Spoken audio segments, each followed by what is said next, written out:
Yeah. Formulating happiness. It's quite a beautiful thing, happiness. You could say happiness is contentment, and how we get content is unique for everyone. Because happiness itself is literally just contentment. What makes us feel content? What makes us feel joy? What makes us feel happy? What makes us feel wonderful?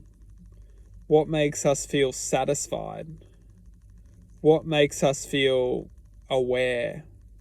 Because ultimately, what's making us feel aware is what's bringing the lessons within our reality, which will ultimately help us step forward and start to put the stones in place. Because you could almost look like, imagine life, like we map out in our minds like how everything's going to work, how everything's going to make us happy, but then this storm comes past and literally destroys all the maps in our minds. So when this storm comes past, because trust they do, these storms are designed to come past, take away everything that we have, everything that we once believed in, everything. They'll come, they're designed to come. These storms are designed to come. And when they do come, and when they do manifest into our existence through thought, what's so crucial is to comprehend where these storms are coming from, and what's the storm's intentions. Because ultimately, what we can start to analyze is that when we're starting to get happy and starting to find joy, that's when the storms will come. It's a bit crazy, but it's very true.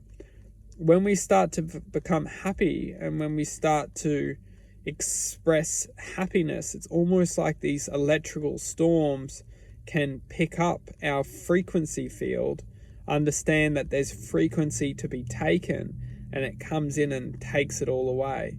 And it's extremely fascinating when we can start to comprehend the truth of this, because we look at our reality as like literally we're being, we're all interconnected, that's for sure. Every single one of our minds, our consciousness is interconnected, at least within this reality. We're all interconnected. And that's why when we ultimately leave this reality, we realize we're actually all connected. It's because within this reality, we're interconnected.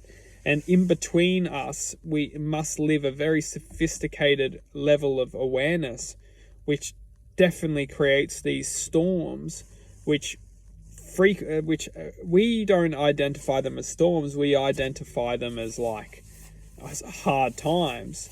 But these hard times are potentially just energetical existences or energetical fields which come into our lives, interact with our lives, and make us perceive reality within a certain existence which gives us a choice. We can either choose to not be affected and choose to raise above and choose to ultimately comprehend what life is doing, and which is trying to create these storms to take away our happiness.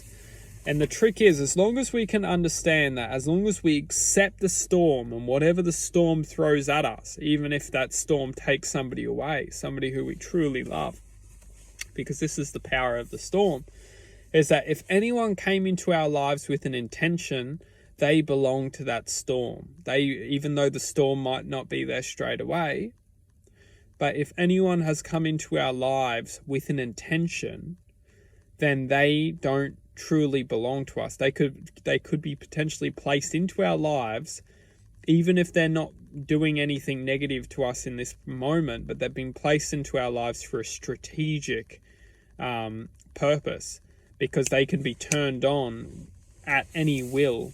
And so when these storms activate, people in our lives activate, and people in our lives actually generate a sense of existence, which can ultimately create this vibration of anger within us. And when we start to get angry, anything is possible.